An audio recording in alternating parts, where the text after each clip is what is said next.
छत्रपती शिवाजी महाराजांचा इतिहास जिवंत ठेवून हिंदू धर्म रक्षणासाठी सर्वांनी एकत्र यावे असे आवाहन शिवव्याख्याते शिरीष महाराज मोरे यांनी समरभूमी उंबरखिंड येथे 364व्या विजय दिन सोहळ्यात केले। 2 फेब्रुवारी 1661 रोजी शिवाजी महाराजांनी मुठभर मावळांसह कारतलब खानच्या मुघल सैन्यावर विजय मिळवला होता। या लढाईच्या स्मरणार्थ आयोजित सोहळ्यात विजयस्तंभ पूजन, शिवचरित्र व्याख्यान, पोवाडे आणि सांस्कृतिक कार्यक्रम पार पडले। जर एखादी शेजारी मजार झाली तर शिरीष महाराज मोरेला नाव ठेवू नका। सगळ्या बाजूनी जागृत राहणं हे हिंदूचं कर्तव्य आहे। आज छत्रपती शिवरायांच्या चरित्रामध्ये खोटा इतिहास इतक्या मोठ्या प्रमाणावरती घुसवला जातोय।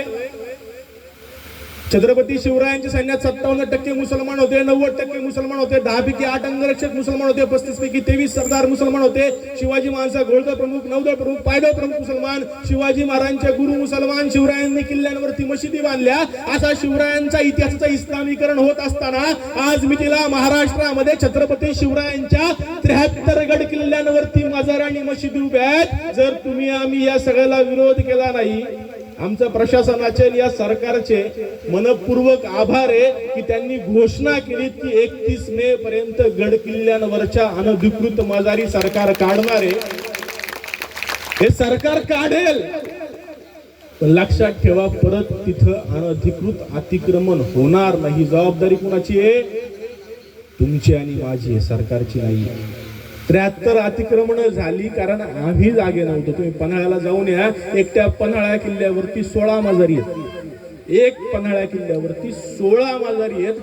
खोडामध्ये सुद्धा मजार बांधलेली, त्या अंकाई टंकाईला बुरुजामध्ये मजार आहे। कोण बुरुजामध्ये माणसाला काढतं? जर आम्ही आज हिंदू म्हणून या सगळ्याच्या विरुद्ध जागृत झालो नाही तर छत्रपती शिवराय योग्य प्रकारे पोहोचणार नाही। जसं शिवरायांचं चारित्र्य, संस्कार, स्वाभिमान, ध्येयनिष्ठा महत्वाची आहे, तेवढंच छत्रपती शिवरायांची हिंदू धर्मावरची निष्ठा सुद्धा महत्वाची आहे।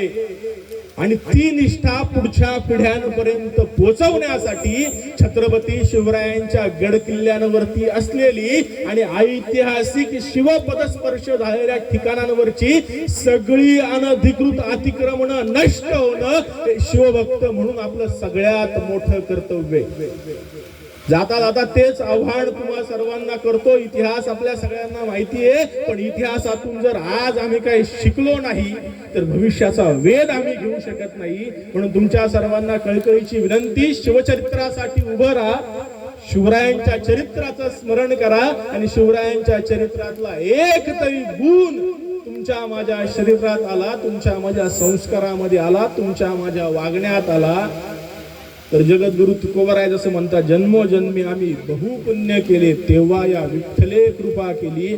तशी कृपा आपल्यावरती झालीत की आपण शिवरायांच्या भूमीत राहतो, शिवरायांच्या भूमीत वावरतो। विचार करा, 400 वर्षापूर्वी तर छत्रपती शिवराय उभे पांढऱ्या शुभ्र घोड्यावरती मांड टाकून साक्षात प्रभू श्रीरामचंद्रांच्या अवतार रूपी घोड्यावरती बसले असताना पाठीमागे बाणांचा बाता, हातामध्ये धनुष्य घेऊन छत्रपती शिवराय उभे। अहो, या भूमीला जे लाभलं, या मातीला जे भाग्य लाभलं ते कुठंच लाभलं नाही। एवढे सुंदर भाग्य या मातीला लाभले, त्या मातीत आपण राहतो।